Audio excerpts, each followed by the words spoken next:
Have you ever heard of land that just vanished? I mean, completely swallowed by a river, wiped off the map, and then gone for almost 100 years? Well, this is the incredible true story of a piece of land that came back, and the epic legal fight that came back with. Okay, let's dive into this, because it's a wild story about a piece of land that seems to have a very, very long memory. It's about a family, a powerful river, and a question that the courts had to think really, really hard about. And it all boils down to this single question. Believe it or not, this one simple question sparked a massive legal battle that went all the way to Taiwan's Supreme Court. It pitted a family fighting for their heritage against the state, which was claiming this newfound land as its own. So how on earth does land just reappear? Well, it all goes back to the 1930s. A man named Lin Sucai owned this plot, but the Wu River, which is notoriously powerful, flooded and literally swallowed his property whole. The land was so completely gone that it was officially deleted from the public record. For decades, it was just riverbed. But then in 1991, the government launched a big project to control the river's flow. And guess what? An unexpected thing happened. Slowly but surely, the family's lost land started to poke its head back above the water. And that's where we get our big showdown. On one side, you have the descendants of Lin Sucai watching their ancestral land literally rise from the dead. And on the other side, you have the government looking at what they see as valuable, unregistered, and therefore state-owned property. I mean, you couldn't have two more different ways of looking at this. The Lin family's argument was, look, our ownership never truly vanished. It was just paused or suspended while it was underwater. Now that the land is back, our ownership should just switch back on. But the state said, not so fast. That land was officially deleted from the books. It's unregistered now. And by law, unregistered land belongs to the state. End of story. Oh, and by the way, you're way too late to even be having this conversation. And that "you're too late" argument, that was what the state thought was its knockout punch. It's a legal concept we're all kind of familiar with, right? It basically says, hey, even if you had a case, you waited too long to make it. They were talking about the statute of limitations. It's like a legal stopwatch. The government argued that the stopwatch started ticking in 1991 when that river project was finished and the land started reappearing. They said the family had exactly 15 years from that moment to file a claim. Since they didn't, their time was up. So, from the government's point of view, it was simple. The clock had run out. You snooze, you lose. The land might be back, but the legal window to claim it had slammed shut years ago. Case closed. Or was it? Well, this is where things get really, really smart.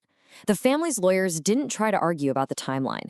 Instead, they found this incredible legal angle, focusing on a very subtle but powerful distinction that would end up changing everything. The Supreme Court drilled down on what exactly the family was asking the court to do.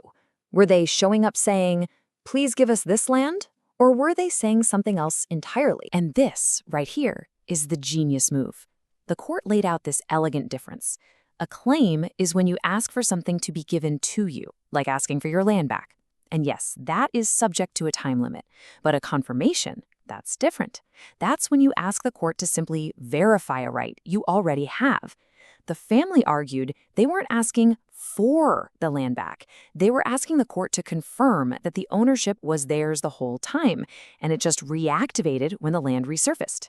And for that, there is no time limit. And that, folks, was the mic drop moment. The Supreme Court's ruling, quoted right here, says it all. The issue does not arise.